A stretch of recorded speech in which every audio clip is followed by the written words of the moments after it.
In this video, I'm going to show you how you can change your YouTube channel name. If you find this video helpful, I'll kindly request that you support me by liking the video and also by subscribing to this channel. Alright, let's get into it. So you can see I have here the channel name by the name Echoes of Victory, and I'd like to go ahead and make a change or change this name. To do so, it is quite simple. Just first go to your YouTube Studio by clicking on your profile icon on top here and then choose YouTube Studio. Now once you are in YouTube Studio, go ahead and click on customization. Under customization, make sure you select profile.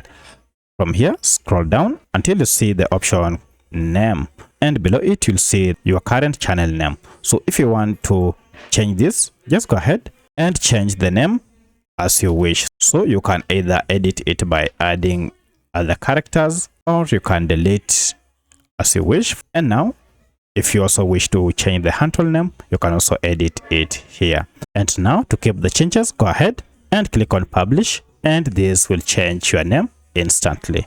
So that's how you can change your YouTube name on your channel. If you have any other question, kindly let me know in the comment section. Otherwise, thanks for watching, and let's meet in the next video.